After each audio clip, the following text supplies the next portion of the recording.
সুপ্রভাত। আজকে 14 ফেব্রুয়ারি 2024। আজকের দিনে সরস্বতী পুজো সমস্ত জায়গায় হচ্ছে।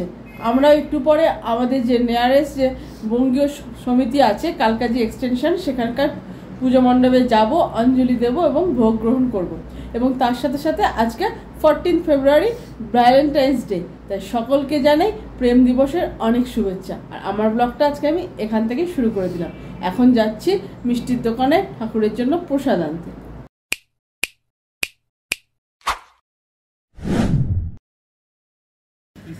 আজকে কিন্তু খুব সুন্দর রোদ উঠে গেছে।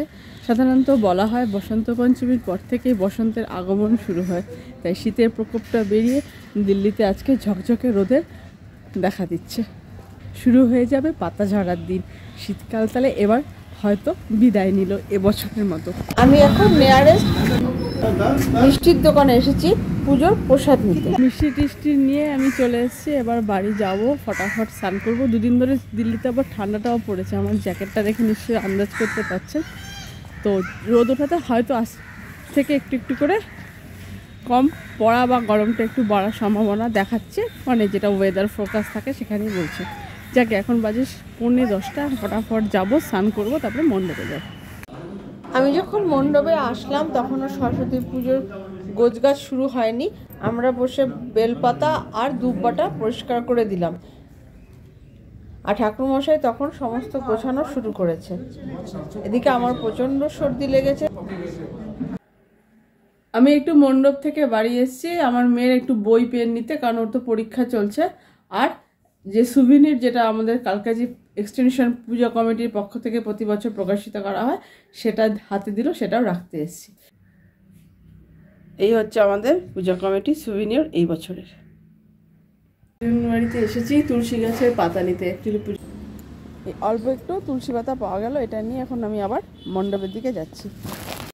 পাতা নিয়ে মণ্ডপে পৌঁছতে দেখলাম ঠাকুরমশাই পুজোয় বসেছেন। প্রথমে সংকল্প হচ্ছে এবং ধীরে ধীরে উনি পুজো শুরু করলেন। আমরা ততক্ষণে ফল কেটে দিচ্ছিলাম।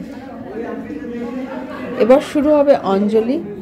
এই সবার বসার জায়গা। এই প্রথম ব্যাচের অঞ্জলি শুরু হলো। এবার অঞ্জলি শেষ, চরণামৃত আর প্রসাদ দেওয়ার পালা। এখানে সবার ভোগ প্রসাদ রেডি করা হচ্ছে। দফায় দফায় আরও 2-3 বার করে অঞ্জলি হলো। এবার ভোগ অর্পণ এবং শেষে আমাদের মধ্যে ভোগ বিতরণ। অঞ্জলি দিয়ে অনেকক্ষণ ঠাকুরের সামনে বসে আমরা প্রসাদও খেলাম, মানে অঞ্জলি দিয়ে যে মিষ্টি ফল দেওয়া হয় সেটা আমরা খেলাম। খেয়ে এবার ভোগের প্রসাদ। এবার আমাদের বিশেষ নিয়ম করেছে যে প্রত্যেকের নামে নামে, মানে প্রত্যেকের ফ্যামিলি মেম্বার হিসাবে কন্টেনার করে ওরা প্রসাদটা দিয়ে দিয়েছে এবং সবাইকে হাতে দিয়ে দিচ্ছে। কারণ যেহেতু সরস্বতী পূজা অতটা ভিড় হয় না, কারণ স্কুল কলেজ সবই সেরকম খোলা থাকে এবং অফিসও খোলা থাকে, তাই আর ওখানে বসে খাওয়ার বন্দোবস্তটা সাধারণত অনেক বছর ধরেই হয়ে গেছে, যেটা বন্ধ হয়ে গেছে। তারা কন্টেনারে করে দিয়ে দিয়েছে। আমরা এখন বাড়িতে নিয়ে চলে এসেছি এবং আমরা এখন দুজনে মিলে সেই প্রসাদটা গ্রহণ করব। চলুন দেখা যাক এবার ভোগের প্রসাদে কি কি আছে। এখানে দিয়েছে খিচুড়ি, এটাতে কি ভাজা, আচ্ছা বেগুনি, তরকারি হবে, লাবড়া হবে, লাবড়া আর চাটনি। এটাই মেনুতে ছিল, চাটনি আর মিষ্টি ফল তো আগে আমরা খেয়ে নিয়েছি। তাহলে আমরা প্রসাদটা খেয়ে নিই, তারপরে বিকেলবেলা আবার ক্যামেরা নিয়ে আসছি।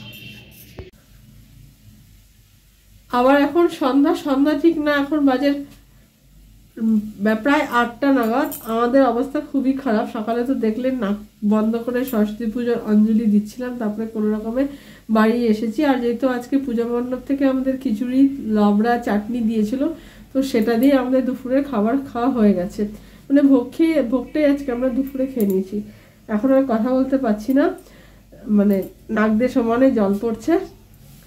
এখন আমি কালকে আমার বর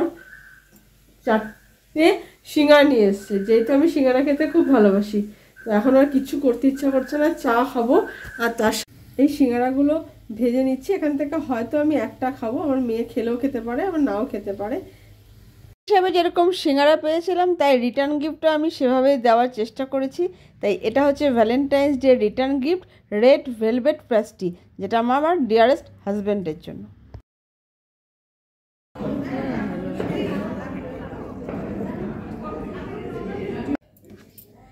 কালকে শরীর খারাপ থাকাতে ব্লগটাকে আর শেষ করতে পারিনি। আর আপনারা তো দেখলেন রাত্রেবেলায় পূজা কমিটির ওখানে কালকে প্রীতিভোজের বন্দোবস্ত ছিল। তো আমরা সন্ধ্যাবেলা ঠাকুর যখন প্রণাম করতে গিয়েছিলাম তখন আমাদেরকে প্যাকেট করে সেটা দিয়ে দিয়েছিল, সবাইকে সেভাবেই দিয়ে দিচ্ছিল। তো আর শরীরের জন্য সে কি দিয়েছিল সেটা দেখানো হয়নি। দিয়েছিল মটরশুঁটির কচুরি, আলুর দম আর ছোলার ডাল। তো সেটাই আমরা কালকে অল্প অল্প করে খেয়ে নিয়েছি, কারণ কালকে যেরকম কন্ডিশন ছিল রান্না করার ইচ্ছেও ছিল না। আর আমার যে ডোমেস্টিক হেল্পার তারও খুব জ্বর এসেছিল। সেই জন্য বলে না, যখন কারো কিছু হয় না তখন ভগবানই সাহায্য করে। সত্যি কালকে ভগবানের ইয়েতেই আমাদের কালকে রান্নাঘরের বন্ধ থাকলো, সবার খাবার দাবার কিন্তু সাপ্লাই হয়ে গেছে। তো আজকে আমি আলু টালু সিদ্ধ করে রেখেছিলাম, ভেবেছিলাম পুজো বালির দিনে হয়তো রাতের দিকে একটুখানি খিচুড়ি করে নেবো ঘরের জন্য। তখন তার সাথে সাধারণত আমরা বিভিন্ন টাইপের বেগুনি বা কুমড়ো ভাজা খাই, সেটা না করে ভেবেছিলাম পনির ছিল, পনির দিয়ে স্টাফড আলুর একটা চপের মতো তৈরি করবো, বা সেটা যদি গ্রেভিতে দেওয়ার ইচ্ছা হয় তাহলে সেটা করবো। সেই জন্য আমি আলু টালু সিদ্ধ করে রেখেছিলাম, কিন্তু কালকে আর সেটা করতে পারিনি। তাই আজকে আমি সেটা করে এবং ব্লগটাকে এখানে আমি এটা দেখাতে শেষ করে দিচ্ছি। আর আমাদের চ্যানেলটা যদি আপনাদের ভালো লাগে প্লিজ ছেড়ে যাওয়ার আগে কিন্তু সাবস্ক্রাইব করবেন যদি আপনারা নতুন মেম্বার হয়ে থাকেন। আর যদি অলরেডি সাবস্ক্রিপশন বাটনটা প্রেস করে গেছেন তাহলে অবশ্যই লাইক আর কমেন্ট করবেন। প্রথমে একটু গরম জল খেয়ে নিই, তারপর দেখাচ্ছি। কিছু বানিয়ে আমাদের খাওয়া হয়ে গেছে, জাস্ট আপনাদের দেখানোর জন্য আমি একটা পিস আলাদা করে রেখেছিলাম। আমি জাস্ট প্রসিডিওরটা দেখিয়ে দিচ্ছি। এইটা খুব সুন্দর একটা হেলদি স্ন্যাক্স হয় এবং ঘরে এটাকে আপনি গ্রেভির সাথেও বানাতে পারেন, আবার শুকনোও খেতে পারেন। এটা হচ্ছে স্টাফ আলু। এটা দমে দিলে বা গ্রেভিতে দিলে সেটা হচ্ছে একটা কারি তৈরি হয়ে যাবে। তার জন্য এই ধরনের আলুকে খুব বেশি সেদ্ধ করবেন না, একটু শক্ত রেখে সেদ্ধ করবেন। আর এখানে আমি পনিরকে গ্রেট করে তার সাথে মশলা দিয়ে মেখে রেখেছি। এবার আমি প্রসিডিওরটা দেখিয়ে দিচ্ছি। আলুটাকে ছুরি দিয়ে কেটে আমি এরকম দু টুকরো করে নিয়েছি। এবার চামচ দিয়ে এই জায়গাটাকে খুঁড়ে নেব এবং এখানে একটা গর্ত টাইপের তৈরি করে নেব। এভাবে চামচের পেছনটা দিয়ে মার্ক করে এভাবে এটা গর্ত করে নেব। এরকম আলুটাকে আমি হোল করে নিয়েছি এবং তার ভিতর এখানে পনির আর যে এটা কোরানোর পর যে আলুটা থাকে সেই সিদ্ধ আলুটাকে আমি পনির, হলুদ, গোলমরিচের গুঁড়ো আর অল্প একটু লঙ্কার গুঁড়ো দিয়ে ভালো করে মেখে নিয়েছি। চাইলে আপনারা এটাকে কাঁচাও রাখতে পারেন বা তেলে একটু ভেজেও নিতে পারেন, তা আমি এটাকে কাঁচাই রেখেছি। এভাবে এটা ভরে আমি কিছুক্ষণ রেখে দেব।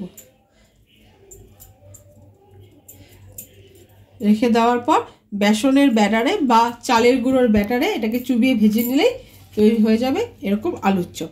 এবার এটাকে আপনি গ্রেভির মধ্যে এটা একটু দিয়ে সতে করে নিতে পারেন, তাহলে এটা একটা ডিশ হবে। আর না হলে এটা আপনারা স্ন্যাক্স হিসাবেও খেতে পারেন। তাহলে আজকের ব্লগটা আমি এই পুর ভরা আলু দিয়ে শেষ করছি। আবার দেখা হবে নতুন কোনো দিনের সাথে, নতুন কোনো গল্পের সাথে। সাথে থাকুন, দেখতে থাকুন গুভাস ডায়েরি।